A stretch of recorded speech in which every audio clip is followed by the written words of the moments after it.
almost on.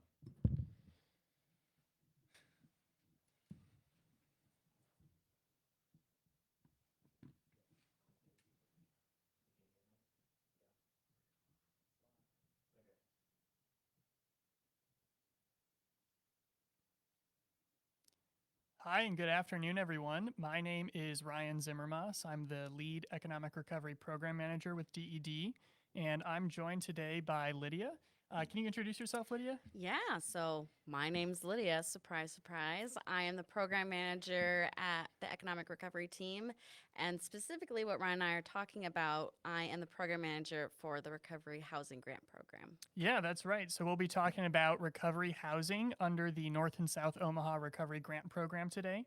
I'm really excited about today's conversation. So I think we're just going to dive right into it if that's all right. Yeah, And it's hard to believe this is the second last live stream we're going to be doing since most of our applications are out now. So I think people will be happy about that. yeah, we're nearing the end here. So to start out, Lydia, can you just give us an overview of the recovery housing funding category? Of course. So, like the title suggests, this program is focused on housing.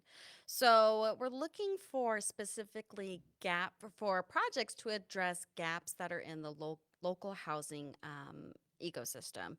We're trying to have projects focus on unmet needs of publicly funded housing programs. So, what does that mean? We define that as innovative, meaning that this project could not be served by existing federal housing programs administered by the Housing Division of DED or the Nebraska Affordable Housing Trust Fund. And Ryan, do you mind pulling up the housing website? Yeah, so we're gonna jump to this and break this down. Today we're actually gonna start on our website by navigating over to the housing programs.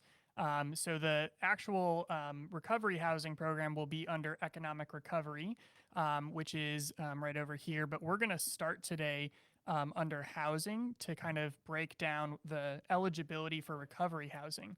So, as Lydia mentioned, we're looking really at innovative projects. And the way we define that is basically by looking for gaps in the existing housing programs that we have. So, we want you to be able to address how your project could not fit into one of the existing housing categories. So, if we scroll down here, these are the existing housing programs at DED that are administered by the Housing Division. And specifically, we're looking at existing federal housing programs as well as the Nebraska Affordable Housing Trust Fund. So if we're looking at this page here, we've got essentially three main existing federal housing programs that are administered by the Housing Division. That would be the HOME program, as well as HOME ARP, and then the National Housing Trust Fund. And I'm actually going to go back here. So if you'd like to read up on any of those to determine whether those might be a fit for your project, you're welcome to click on any of these tiles and it'll give you some more information on that. The other program that we are talking about that's administered by the Housing Division is the Nebraska Affordable Housing Trust Fund. And there's information about that right here. Actually, we just announced awards as an agency for the Nebraska Yeah. Affordable Housing Trust Fund yesterday, which was really exciting. So Congratulations to everyone who received funding.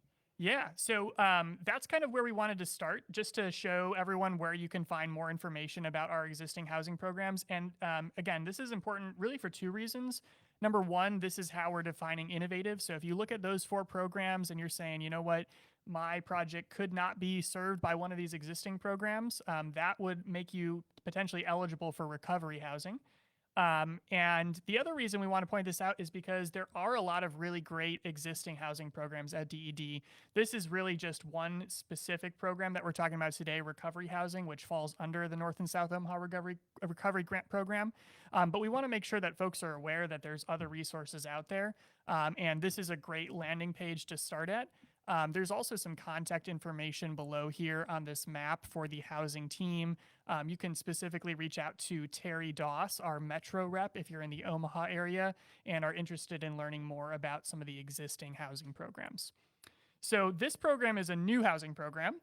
So let's dive into this a little bit more. And we're going to jump back to the North and South Omaha Recovery Grant Program webpage under Economic Recovery. And we'll click right here to get to the North and South Omaha Recovery Grant Program page. So Lydia, if you're thinking about applying for the recovery housing program under the North and South Omaha Recovery Grant Program, where do you go to start? What do I need to know before I decide to apply? That is a great question. So, since you're already on our website, really what you need to be looking at is our program manual.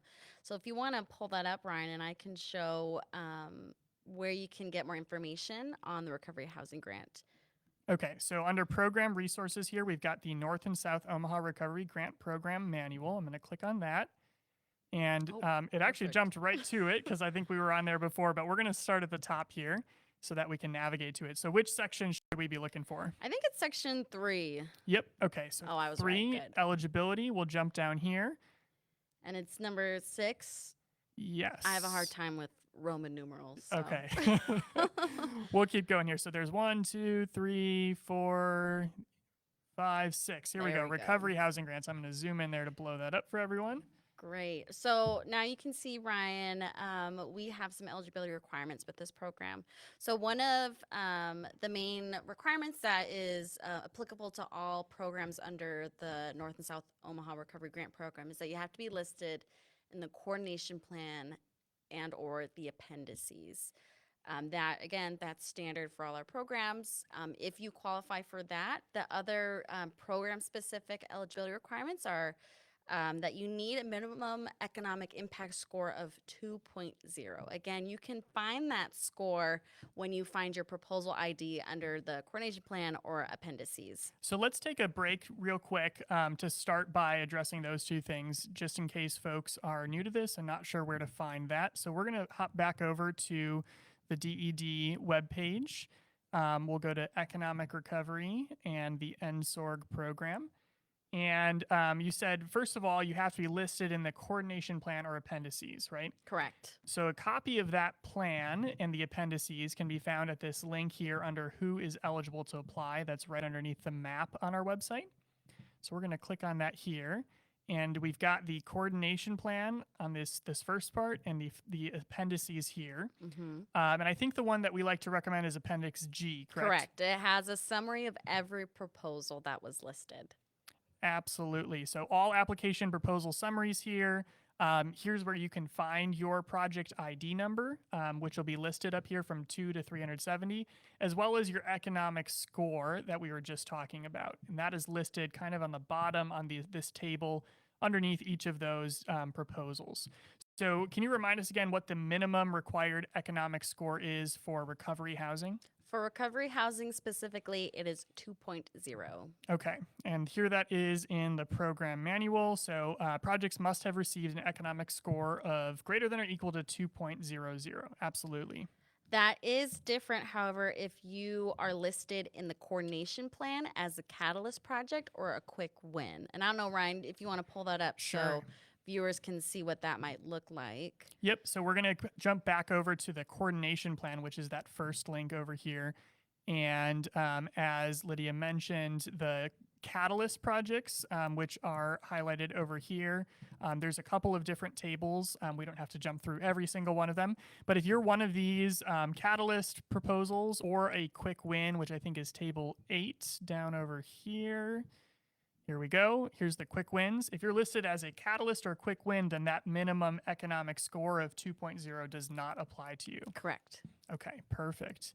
So what else do we need to know about before considering applying for recovery housing? Yeah, of course. So again, standard to other programs, we require that the project be located in a QCT or an ERA. And Ryan, if you want to navigate back to our website, Ryan had briefly scrolled past it, but we have a handy map that allows you to enter your address and you can see where what eligible area you might fall under. Yep, absolutely. So you can just plug your address in right over here. And then we've got the QCTs and the ERAs color coded in red and yellow, blue if you're in both. So there will be questions about that in the application. Plug in your project address and you can find out for sure which of those areas you are located in. Great. And for our other requirements, so it says on the program manual, and Ryan, I'm not sure if you can locate this quite yet or not, but we ask that one project be applied to one category. So if you have a project that you think might fit under recovery housing, but you already submitted an application, say under placemaking or rapid, that is not eligible. However, I want to clear up any confusion that if you've interviewed for a small business interview, that doesn't count unless you've accepted funding. Is that correct, Yep, Ryan? absolutely. So this is under section 3.2 of our program manual. Again, just to reiterate, if you've got a project, you can only apply that project one time in one of the 8 funding categories. And then, as you mentioned, Lydia, just having a small business interview doesn't lock you into small businesses. And you're welcome to look at our small business live stream that we did. We have that posted on our website for a little bit more detail on that program. But once you have accepted an offer under that program, you're locked into small businesses. For the purposes of recovery housing, if you've only done an interview with small business, you decide you're not going to go down that route and you want to change the category you're going to apply to recovery housing, as long as you haven't accepted that offer yet, you can decline that offer. You can contact our program manager, Daisy, and ask to withdraw from further consideration there, and you could still submit under recovery housing.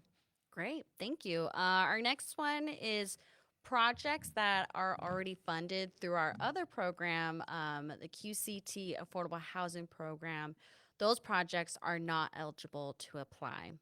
And finally, our last, I'm not quite sure if you'd call it a eligibility requirement, but grants may be awarded to a maximum of $10 million per award.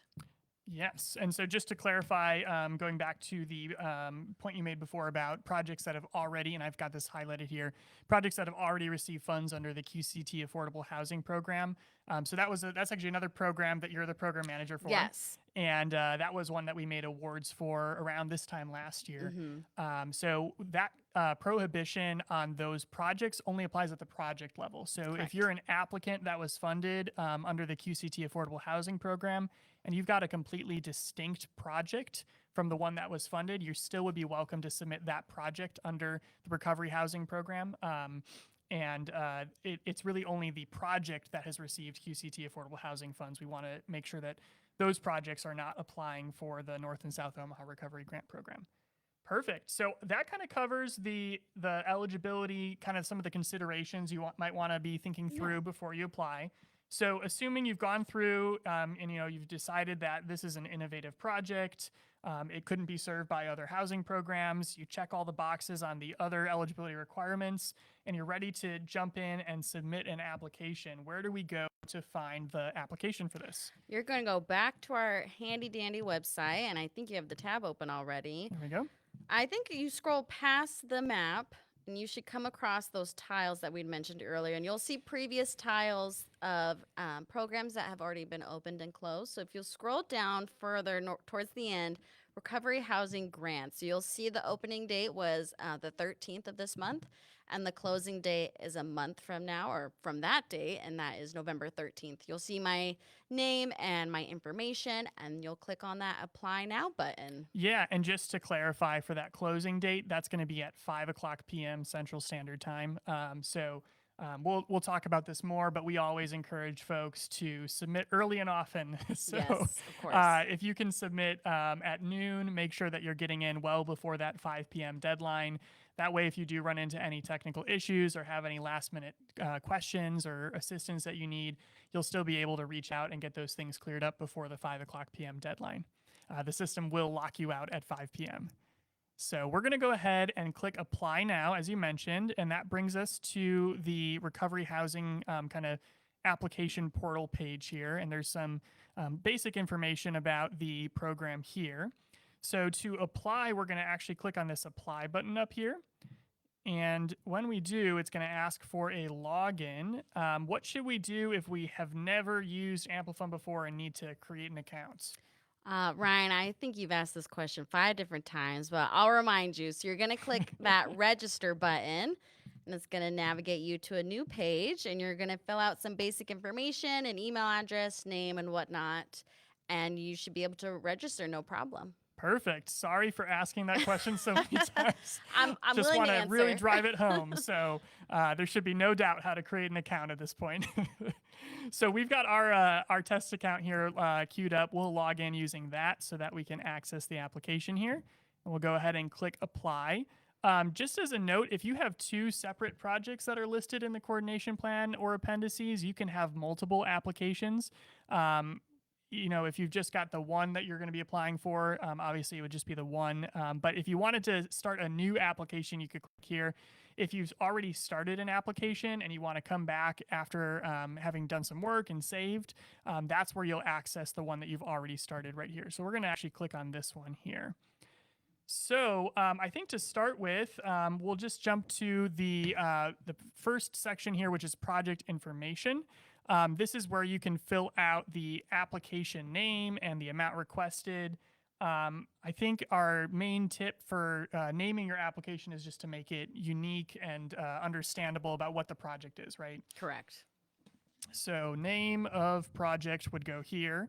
And then the amount requested. So I think you said the maximum amount you can request is $10 million, right? Correct. So if we request way more than 10 million, we're actually going to get an error here. And you'll see that the maximum you can request is 10 million. So we'll just do 10 million. Here we go. And you'll put in the rest of this information over here. And then we're going to go ahead and click mark as complete. So once we've filled out all of those starred fields, that will allow us to click mark as complete down here. Make sure you click mark as complete. You'll get this little pop-up here that says it was saved successfully. It actually won't let you submit the application until you've marked every section as complete. And it's also a good way of making sure that you're answering everything that's required. So just make sure you do that. We'll go ahead and click continue here. And I think we wanted to start today with actually part 2, which is the partner entity information section, because this is a section that I think has generated a lot of questions. And so we wanted to take a moment to clear up some of those questions right now. So what do we do with this section here, Lydia, partner entity information?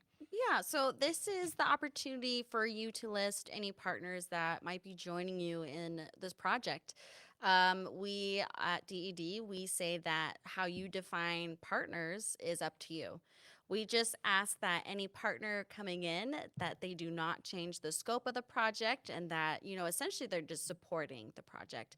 And also to note of that, we need all the information about the partner. So, Ryan, if you click yes, and it'll pull up, you're going to put in some generic information, the name and whatnot. But if you scroll down, there's options to upload important documents. And we require that each partner has those documents. If you, for some reason, cannot do that, you might want to consider dropping this organization as a partner. Yep, and so that's something that's totally up to the applicant to decide.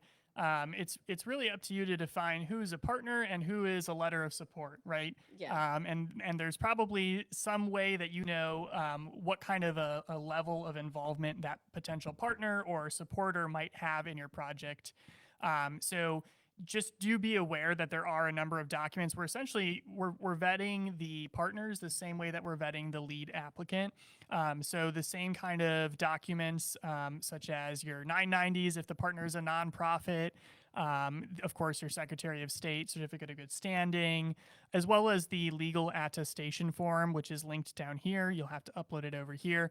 All of those things are required for our applicants, and we have that same level of review for partner entities as well. So we just ask, if you're considering including someone as a partner, take a look at this section right away, get a feel for what documents are going to be requested of that partner, and reach out to your partner to understand whether that's something they're going to be able to provide. And you might need to reevaluate whether you want to include them as a partner or not, but this is a really good thing to check into early on. And keep in mind, we ask for these uploads to also review them, as Ryan had said. If you look at the program manual, I believe it's under section 5, we have the scoring criteria. And I believe it's under capacity. There's a line that says that we score partners and their ability and capacity to help with the project. So keep that in mind when you're filling out that information. Know that it is important that we get that. Yeah, we'll jump over there to look at that real quick here. So this is 5.3. We're looking at the qualifications and experience of organizations, staff, and external partners. So again, this is a really good way to demonstrate additional capacity, and that might be a consideration you ask yourself as well, right? Is this partner going to help me accomplish this project? Is this going to show the review committee that we do have the capacity to take this on? And if that is true, it might be a good idea to include that person as a partner entity, or that entity as a partner entity, I should say. Yeah. Well, and Ryan, can I show you one more thing or show the audience one more Yeah. thing? When you go back to the application and when you click no, as you don't have a partner, I want to see if it still does this. So you're going to see a huge white screen, and this happened to many people the last time. You have to scroll all the way down to mark as complete. If you don't, then you won't be able to submit your application. It's going to be a headache. So just remember, if you don't have a partner, scroll all the way down to mark as complete. Yes. So essentially, when you're clicking no, you're hiding those additional questions about that partner entity. So in order to reach mark as complete, there's a little bit more scrolling to do. Your fingers will get a good workout Yeah. scrolling down, but then you can click mark as complete and you'll be good to go. And if this is something that you are still a little confused about, who is my partner, who's not my partner, and it's something that you want to talk through with us, we're happy to talk that through with you. Again, it's really up to the applicant to make that call. And so we're not going to tell you to do something or not to do something, but we're happy to kind of hear out your thought process. And, if you need to bounce ideas off of us, we're welcome to take those calls. So we're going to jump over next to the threshold questions section, which is part 3 of the application. And this is a really important section because this will help you determine whether your project is going to be eligible and meet the minimum threshold required for funding. So if you haven't already looked at the program manual, I would highly encourage you to do that before you get to this point. But as kind of a double check for you as you're going through this application, this is a really good section to make sure that you're meeting those minimum requirements. So the first requirement on here, of course, is your project listed in the coordination plan or appendices. So we're assuming at this point that yes, you are listed. Of course, if you click no, we'll get that red pop-up that lets you know, hey, maybe this is not the correct application for you to apply for it. You might want to reconsider. So we're going to scroll down here to location. I want to address this one because I think this has been a pretty popular question as well. So the first location question here is, have you identified a site? And I think one of the most frequently asked questions I've heard about housing and other projects is it okay for me to not identify a site? Will I be disqualified if I say, no, I don't have a site picked out? So can you speak to that a little bit, Lydia? Yeah, so that's a great question. We understand proposals were made, what, now over a year ago? Things have changed. So you do not need a site to be identified when you apply. However, and I think, Brian, if you click no, there's an option to put down a narrative. So we are saying that, you don't have to have a site readily picked out. However, it is in your best interest to in detail explain how you will be obtaining a site, what plans you have in place. That way it will, help with, again, we have the scoring criteria under the program manual that will help with your capacity and how our review team will see that you're prepared and ready to go, essentially, if you're awarded. Yeah, I think the biggest concern is probably readiness, right? If you have a site picked out, that's probably in your best interest because I think it demonstrates additional readiness. If you don't, again, that doesn't mean you're not eligible, but we want to really see some detail then in these questions here about how you'll identify that site, how you'll ensure that it's within the city of Omaha in a QCT or ERA, so that our review team feels comfortable moving forward with your project despite not having that site picked out. And again, if you have more questions about what the review team will be going over, my suggestion is to go to the program manual, look at that scoring criteria, and just, look at your application and check off boxes as you go along. Absolutely. So again, we've got, things about the project timeline under readiness here, making sure that you're going to be able to use those grant funds. That's all in section 5.3. That's the scoring criteria of our program manual. So we'll jump back over here. We've got a couple other questions in the threshold section. So we've already talked about that economic score of 2.0. But we've got a nice question here that will allow you to indicate whether you were above that 2.0 requirement or whether you're claiming an exemption as a catalyst or a quick win. So any of these three options will get you through if you can answer those honestly. If none of the above is selected, again, you're going to see this pop up, and that might be a point where you reconsider applying under this category and consult the program manual. Reach out to us if you have additional questions. And Ryan, with that, I got a question for you. So even if you do have a score less than 2.0, can you still apply to the program? Yeah, you're welcome to submit an application. We're not going to tell anyone they can't apply. We're just going to counsel you that maybe it's not in your best interest to apply if you're not going to be eligible. Absolutely. Thank you. So, yeah. So the last threshold level question that we've got on here is what we talked about at the beginning, which is that innovative definition. So is this project eligible to apply for existing federal housing programs administered by the Housing Division of DED or the Nebraska Affordable Housing Trust Fund? Kind of a mouthful. Again, we broke that down earlier on. So visiting that housing page on the DED website to review some of those programs is a really good resource when you're thinking through this question. And my suggestion, if Ryan, if you could click the last option, it's going to pop up a narrative, and we just strongly suggest that you provide in as much detail as you can as to why your project could not be served by other housing programs. Again, this program is meant to be innovative, and we're meant to support programs that otherwise could not get funding with our other housing division. Absolutely. And I just want to reiterate that it's kind of a win-win in my mind. So if you do select one of these first two options here, it's going to tell you that you're not potentially eligible for this program because you could be served by an existing federal housing program or the trust fund.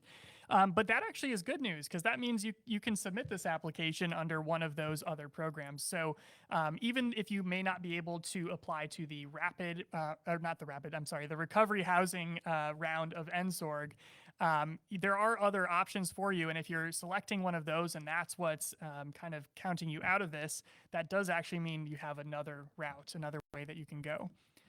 But yes, as Lydia mentioned, we really want you to be detailed here. We're going to be reviewing if you have that justification for why you couldn't be served by one of those other programs. We're going to be reviewing that in detail and making sure that that checks out. You've got, I think, 2,000 characters here to make an argument for why it could not be administered or served by one of those other programs. And we recommend that you use that space to make a really solid argument. So I think the next thing that we're going to jump to, we'll jump really briefly to the next section here, which is part 4, just to hit on this first note here. So this is very similar to all of the other live streams that we've done. All of these questions in part 4 mirror the questions that were asked in that initial Olson round of the Economic Recovery Committee. So if you have your original answers, you can probably just plug those right in here if nothing has changed. But if you are finding it difficult to track down the answers you initially submitted almost a year ago now, we do have a process for that. So Lydia, can you take us through what that looks like? Yeah, so we have a nice link. If you want to click on that on the application, takes us back to our favorite site, our website. So scroll down, and I believe it's, keep going. There it is. So this form, will fill out your information, and it'll send an email to a member on our team, and we will be able to locate your original proposal. And it's formatted in an Excel sheet, and we can send it right over to you. So again, have your proposal ID, and we can help you out. Yep, and we usually turn those around within about 1 business day. So if you haven't heard from us, if you filled this out and haven't heard from us yet, please feel free to reach out. But we're pretty quick about turning that around so that you can immediately start using those answers in this section in part 4. We're going to jump next to part 5, which is the recovery housing specific questions. So let's walk through a couple of these here. Starting out, we're asking about a project type. So you'll select whatever your project type is over here. If you click other here, you're going to specify an other project. And then can you talk to us a little bit about this next question here? How does the project address gaps in the local housing ecosystem? So, like other housing programs, again, we're looking for any project that will work with the community, work with the areas that the project is in to find suitable housing and it's not necessarily housing, it could be any project that addresses housing. And again, we're looking for those innovative projects, those unique ones, and that can be what the applicant decides. I mean, you have this opportunity to define it as you wish. We're not going to tell you, like, oh, like this is how you should put it. It's up to the applicant and how they want to say how their project will help with the housing issues in Omaha. Yeah, so this is a really good section to demonstrate alignment with kind of the reason behind the recovery housing program, and to make sure you're aligning with probably some of those project specific scoring criteria as well. How is this addressing those gaps? How is this innovative? Is the next question here. What impact will this have on the local community and economy? These are all questions that are going to reflect on your alignment with the purpose behind the recovery housing program. So definitely take your time on these questions and answer them to the best of your ability so that our review team can take that into consideration. So let's jump to this next question here. Does the project involve low income housing tax credits? Can you talk to us a little bit Yes. about why we're asking this question here? So, again, another important question, just because of other instances that have come up with other housing programs. So, of course, we are okay if your project coming in has these tax credits.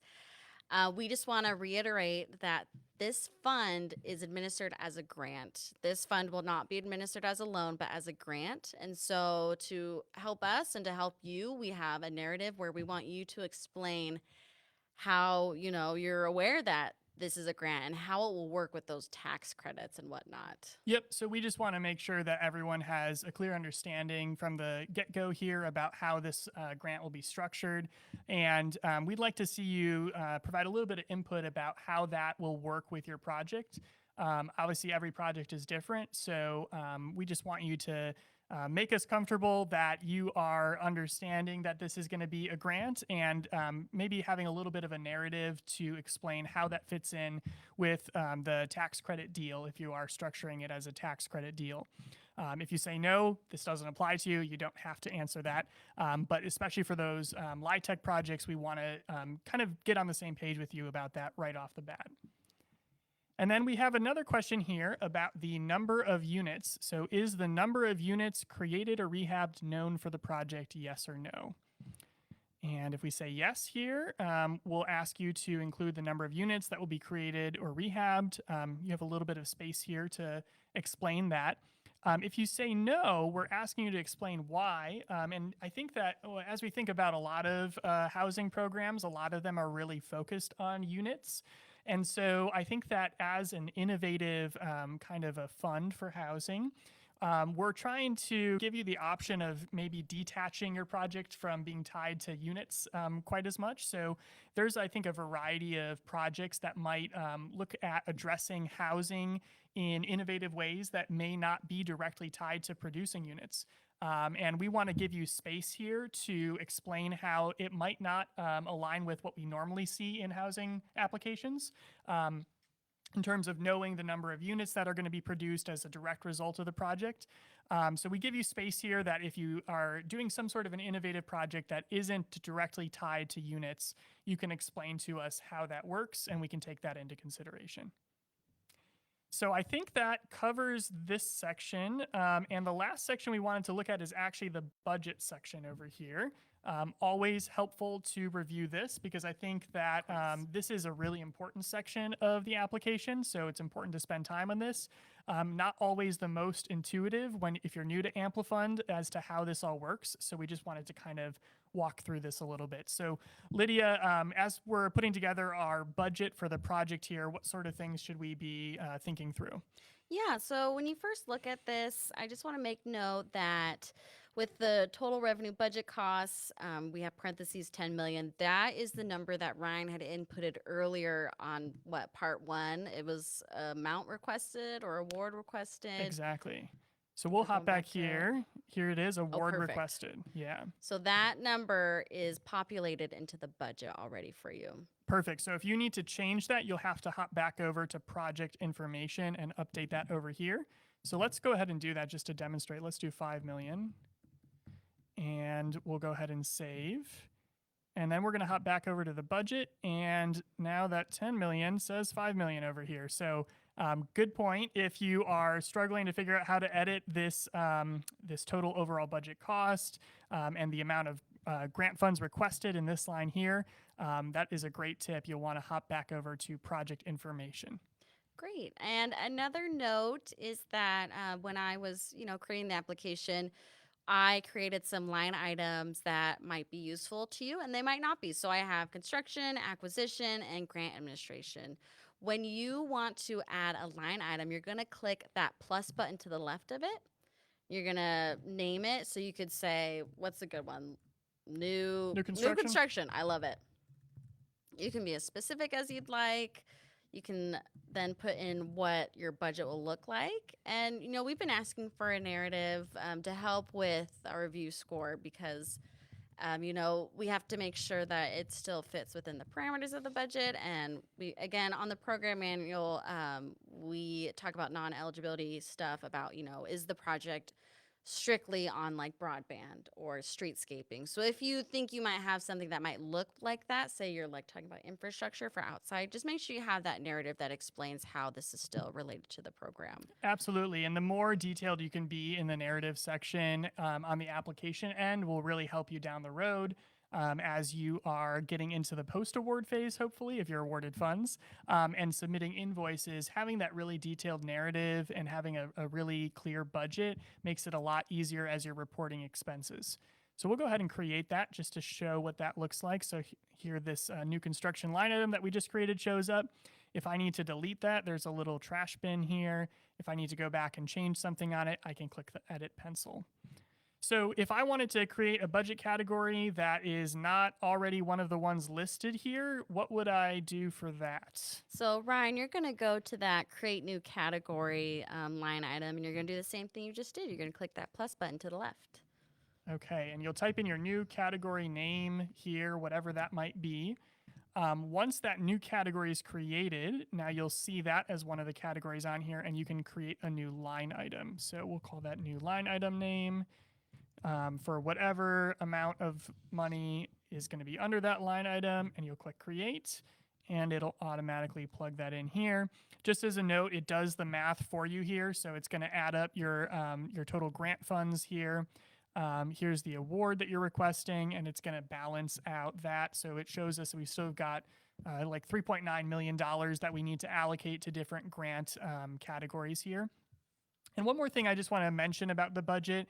This is only asking for your grant budget, right? So especially as it comes to housing, we're often going to see projects that have either a loan or another grant or maybe some equity or other tax credits that might be coming into the capital stack for the project.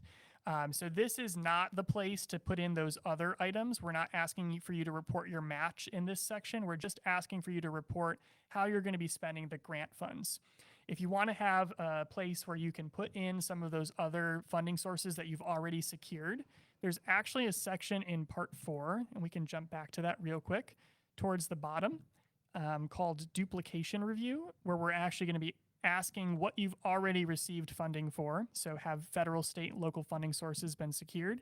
If you say yes, you're going to enter the amount that's been received, and you'll see this table here. This table is where you can enter those other funding sources, such as other grants or loans or equity or whatever else might be in this project, and you'll mark that as complete down here so that you can have all of that documented and we can see that this project is going to work. There's also a section over in this area about capital expenditure. So if you click yes here, we're going to ask for your pro forma in this section. Assuming most of these are going to be, capital expenditures as housing projects, you'll probably be clicking yes here, and you'll be asked to upload a pro forma with sources and uses and all of those other funds as well. So a couple different ways to show that you've got other funds in the project that are outside of that budget section, which is just asking about grant funds. Great. And just to reiterate, if you don't have anything under acquisition or grant administration, that is totally fine. These category names are just placeholders. Awesome. So I think that just about covers everything we wanted to touch on I think the so application too. side today.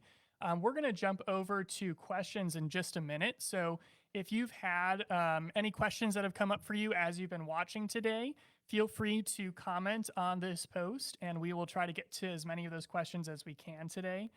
If you're watching this as a recording, feel free to still ask those questions. We'll go back through and make sure to address those after the fact in our FAQs. And while we're waiting for questions to come in, we have a couple of frequently asked questions that I think we wanted to address. Yeah, let me ask the first one. So, Ryan, why is the minimum economic score 2.0? Yeah, that's a great question, and definitely one we've been hearing quite a bit. So this is really just to be consistent with how we've done it for the other NSORG programs. Just about every category that has a minimum economic score, the minimum economic score is 2 out of 5. I think that as the program was being developed, one of the things we took into consideration was the legislation, which asks us to prioritize economic development and economic impact. And so this is one of the most objective ways that we can measure the economic impact of a project by looking at those projects in the coordination plan, looking at the economic score, and setting a threshold of 2.0 or higher for those projects to be considered. Of course, we were also asked to prioritize those projects listed in the coordination plan, those catalysts and those quick wins. So that's why those are exempted from the 2.0 minimum score. But this is a really good way to measure economic impact in a standard way across 370 proposals. So yeah. Thank you. Yeah. So another question that I think we've heard quite a bit, Lydia, that I think I might ask you to speak to a little bit here. So we mentioned early on that one of the eligibility requirements is that the project can't have qualified census tract affordable housing program funds in it. So those projects that have already been awarded under the QCT affordable housing program are not eligible for recovery housing. Can you explain a little bit for our viewers why that might be the case? Of course. So, the funding for the Recovery Housing Grant actually comes from the same fund as LB 1024. And LB 1024 is where the QCT Affordable Housing Program was created. We recognize that everyone's doing important work. However, those projects have been funded by ARPA dollars, and we want to create an opportunity for other projects to kind of get skin in the game, to really work and address those needs that are still unmet in the community of Omaha. Yeah, that's a great answer. So thanks for addressing that. So I'm going to look over to our questions here. I don't see that we have any comments right now, so we'll wait for just a minute in case any last minute questions come in. So this is your 2-minute warning here if you're thinking about asking a question.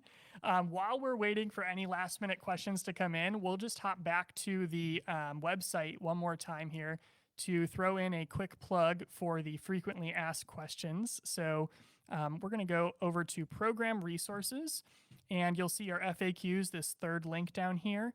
This was last updated on October 5th. We usually update it about once every week or so. I think as questions have started to slow down in recent weeks, it's not been updated as frequently because we have a lot of questions already in here. Yes. So I'm just going to click on this real quick and show you. We're going to scroll all the way down here. We've got 19 pages of questions, a total of 89 questions on here. Oh, wow. So if you have a question and you didn't get a chance to answer or ask the question today, there's a good chance it's already been answered in one of these 89 questions. So please use this resource that we've put together so that you can get some answers.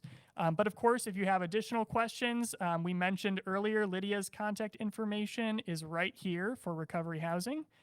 So feel free to reach out. My contact information is on the bottom of the page here. feel free to send an email or give us a call, and we'll be happy to address any questions you might have. Of course.